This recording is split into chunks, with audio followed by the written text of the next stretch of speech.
देखिए पढ़ते हैं। एक वृत्त के चतुर्थांश, सबसे पहले कह रहा है वृत्त का चतुर्थांश, तो वृत्त बनाते हैं उसका करते हैं चतुर्थांश। तो क्या किया, सबसे पहले हम वृत्त बनाएंगे,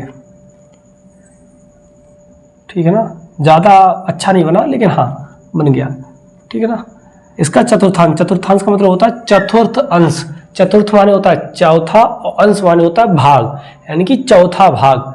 आपको सबको पता है कि एक जो वृत्त होता है वो उसका जो एंगल होता है, यानी कि वो कितने एंगल का होता है, 360 का। यानी कि यहाँ से अगर एक चक्कर कोई भी लगाते हैं हम तो कितना होता है, 360 का।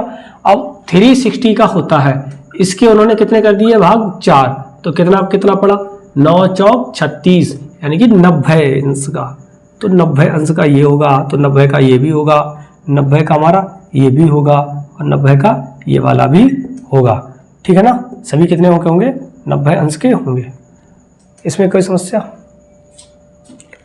आगे क्या कह रहे हैं, का क्षेत्रफल ज्ञात कीजिए, यानी कि हमें क्या करना है, क्षेत्रफल ज्ञात करना है, तथा जिसकी परिधि 22 सेंटीमीटर है। इसकी क्या दे दी है, हमें परिधि दे दी है। और हमसे क्या पूछा है, चतुर्थांश का क्षेत्रफल। चतुर्थांश क्या है, इसका कोई भी चौथांश, ये वाला मान लीजिए, कौन सा, ये वाला, ठीक है ना।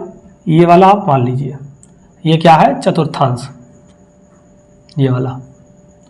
तो इसका चतुर्थांश हम कैसे निकाल सकते हैं, सबसे पहले हमें चतुर्थांश की जो फॉर्मूला क्या होता है, थीटा बटे 360 पाई आर स्क्वायर। आपको पता ही है क्या होता है, थीटा बटे 360 पाई आर स्क्वायर, ये पता है।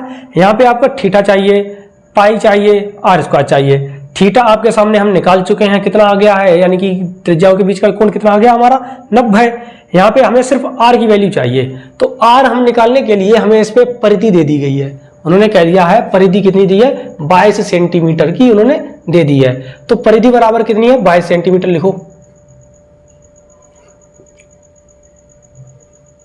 परिधि बराबर क्या दे दी है हमारी, 22 सेंटीमीटर, ठीक है ना। तो परिधि हमें 22 सेंटीमीटर दी है। तो इसी तरह से जब परिधि 22 सेंटीमीटर है और परिधि का फॉर्मूला क्या होता है, 2 पाई आर। क्या होता है, 2 पाई और आर बराबर कितनी दी है, 22, ठीक है ना। यहां से हमें आर की वैल्यू आ जाएगी, क्योंकि आपको पाई की वैल्यू पता है कितनी होती है, 22/7, जो कि अभी हम पिछले सवाल में कर भी चुके हैं। और आर निकालना ही है तो आर की कोई वैल्यू नहीं लिखेंगे, और बराबर कितना आ जाएगा, 22, ठीक है ना। इस 22 से ये 22 कट गया, कितने बार गया, एक बार।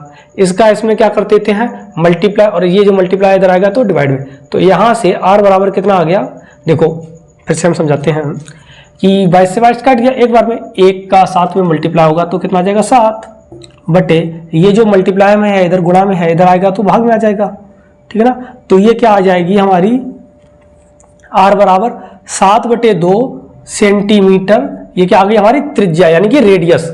ये क्या है, आपकी रेडियस है, ठीक है ना। ये क्या है, आपकी रेडियस, यानी कि त्रिज्या है। क्या है आपकी ये त्रिज्या,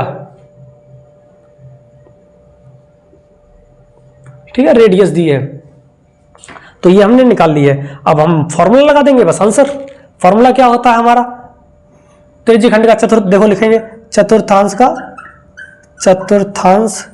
का क्षेत्रफल। फॉर्मूला थीटा बटे 360 पाई आर स्क्वायर, ठीक है ना। इसको हम रख करते हैं।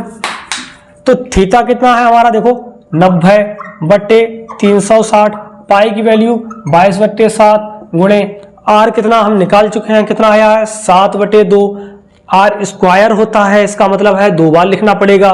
तो क्या करेंगे, 7/2 गुणे 7/2, ठीक है ना। देखो काटते हैं, 90 एकम 90, 90 चौकू 360, 4 गया, इसको काट दीजिए, कितना आ जाएगा, 2 बार, इसको काट दीजिए 11, इस 7 से 7 काट दिए हैं। अब क्या बचा हमारा, देखो, ठीक है ना, इस 90 से काट दिए, 4 बार गया, इस 2 से ये काट दिया है 11 बार, ठीक है, ये 2 बचे हैं अब, और 7 से 7 ये काट दिए हैं। अब क्या बचा हमारा, 11 बचा है और 7, तो 11 सत्ते 77 बटे 2 दूनी 4 दूनी 8, कितना आ गया, 8। डिवाइड कर दो, आंसर, ठीक है, डिवाइड कर देंगे, आंसर। तो कितना आएगा आंसर, देखो 8 8 64, 8 नहीं 72, 9 बचे कितना 5, दशमलव लगाओ, 1 जीरो बढ़ाओ, 8 छंग 48, बचे कितने 2, फिर 1 जीरो बढ़ाओ, 20 हो गए, 8 दूनी 16। ठीक है, तो इस तरह से ये आपका 9.62 सेंटीमीटर स्क्वायर क्या आ गया, इसका क्षेत्रफल आ गया है। ठीक है ना, तो इस तरह से हम क्वेश्चन को कर सकते हैं। बहुत ही आसान प्रश्न है, अभी 4-5 बहुत ही आसान है, 4-5 नहीं, वैसे तो ये पूरी एक्सरसाइज ही आसान है। आपके पूरे मैथ में पहली बात कोई चीज कठिन है ही नहीं, कठिन कुछ है ही नहीं, इतनी सरल जो मैथ आज से पहले कभी नहीं थी। तो इसीलिए कह रहे हैं आप लोग इस तरह से तैयारी कीजिए कि आपके 100 ऑफ 100 नंबर्स आए। ठीक है ना, 100 ऑफ 100, क्योंकि बहुत ही सरल है इस बार का आपका सिलेबस।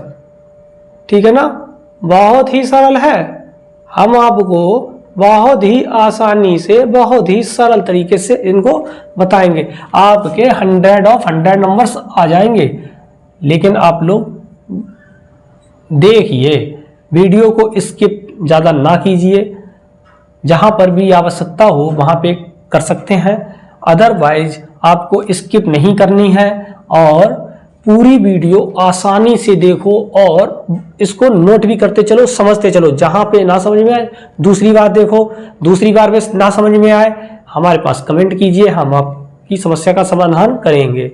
ठीक है ना, तो ये है आपका 100 ऑफ 100 का तैयारी है आपकी मैथ्स में। 100 ऑफ 100 नंबर एक भी कटना नहीं चाहिए।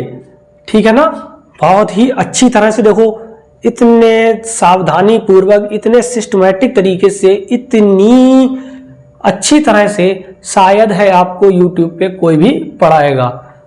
ठीक है ना, तो करिए। और पहली चीज कि आपको हम साइंस भी करा रहे हैं, मैथ्स भी करा रहे हैं, दोनों करा रहे हैं और बेस्ट से बेस्ट करा ही रहे हैं। ये तो आप देख ही रहे हैं, ये कितनी मेहनत कर रहे हैं हम आप लोगों के लिए, ये तो आपको दिखाई दे रहा है। तो इसीलिए कह रहे हैं आप लोग चैनल को सब्सक्राइब भी कराएं और आप लोग हमें सपोर्ट भी करें। ठीक है ना, आपको क्या करना है, 100 ऑफ 100 की तैयारी करनी है और हम करा ही रहे हैं आपको इस तरह से। तो वही बात है, तमन्ना थी हमें भी कुछ करने की, तमन्ना थी हमें भी कुछ करने की, हमें लोगों ने इस तरह से पकड़ लिया, हमें लोगों ने इस तरह से पकड़ लिया, करना तो हम भी बहुत कुछ चाहते थे, करना तो हम भी बहुत कुछ चाहते थे, लेकिन हमारे आलस ने हमें बहुत बुरी तरह से जकड़ लिया। तो इसीलिए कहते हैं आलस मत करो, आलस करना बहुत ही गलत है, बहुत ही गलत बात है। तो इस तरह से क्या है, आप लोग आलस ना करें और क्वेश्चंस को अच्छी तरह से कवर करें। ठीक है ना, तो इनको स्क्रीनशॉट ले लो इसका।